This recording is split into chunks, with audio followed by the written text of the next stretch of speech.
Greetings, and welcome to Earthling Cinema. I am your host, Garyx Wormuloid. This week's artifact is Thor Ragnarok, directed by Viago von Dorna Schmarten Scheiden Heimberg. But first, a shout out to our sponsor, Raid Shadow Legends. Raid is a PC-level RPG in your pocket, complete with PvP battles, a unique storyline, and giant boss fights, like the ones in my office. Its 3D graphics are so immersive, you'll forget you're on your iPhone taking a dump at work.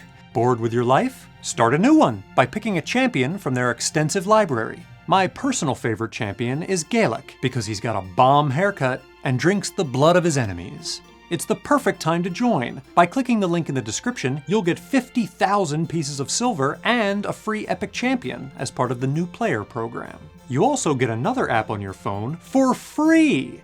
With over 200,000 reviews and nearly a perfect score on the Play Store, they're doing something right, or paying off the store. Without Raid's support, we couldn't keep doing this, so thanks to them.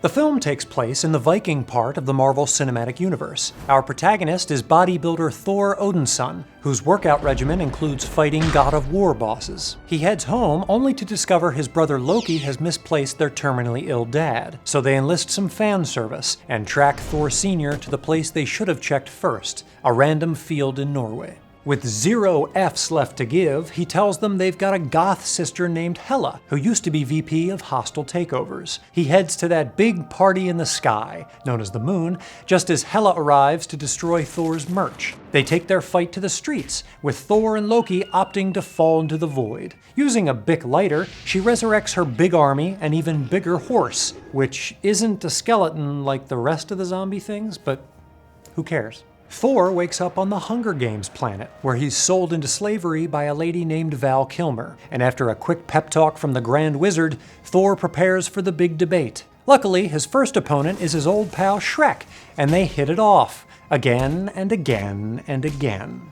Bored of arguing domestic policy, Thor locates the Twin Jet, where Shrek shrinks back into Mark Buffalo. The Grand Wizard orders Val Kilmer to hunt them, but Loki brainwashes her to the light side. Thor borrows a ship from the ship library, but not before freeing a lovable pile of pop rocks.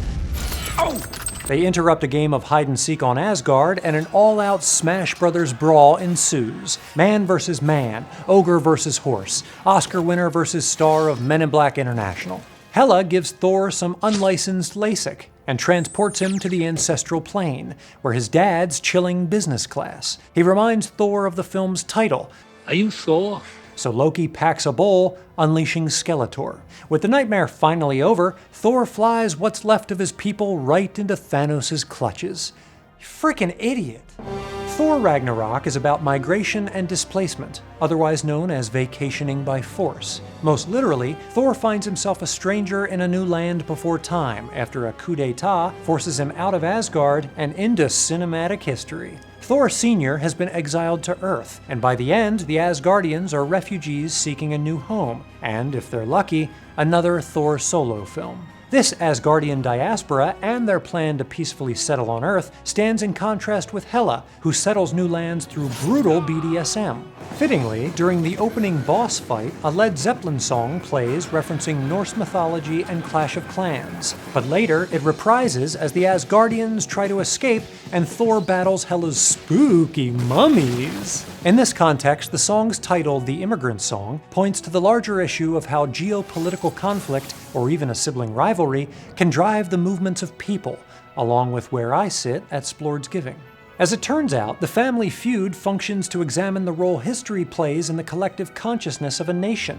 Odin wants everyone to believe he united the 9 realms through kumbaya good times, but Hela serves as a reminder of the truth, that he was a murderer, so bloodthirsty he literally drank it in an entirely different franchise.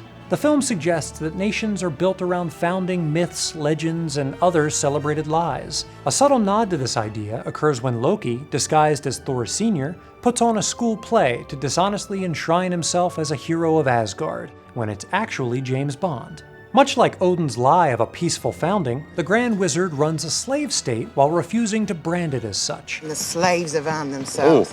Oh, I don't like that word. His founding myth is that he Frankensteined this trash world. When a Les Miserables overthrows him, he tries to spin his role as crucial. Can't have a revolution without somebody to overthrow.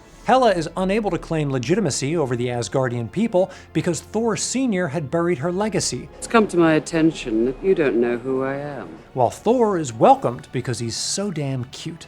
This preoccupation with confronting the past extends to the character's personal beefs. Val Kilmer is only able to rouse herself from her drunken stupor by confronting the memory of her mostly CGI defeat by Hela. Shrek is unable to de-Hulkify until he confronts his romantic past with Scarjost. And Loki, after a gentle razzing about his past treachery, becomes slightly less of a dick. The role that history plays in national identity raises the question, what makes Asgardians Asgardian? Kinda like, why do kids love the taste of Cinnamon Toast Crunch? While some may answer that their residence in Asgard labels them as such, Thor's final Ghost Force vision suggests otherwise. Like his father, who lost an eye in exchange for knowledge, Thor's eye is spooned out as he realizes that Asgard is not a place, but a people. But also these people too, who just showed up and are made of pop rocks. For Earthling Cinema, I'm Garyx Wormuloid. It's hammer time.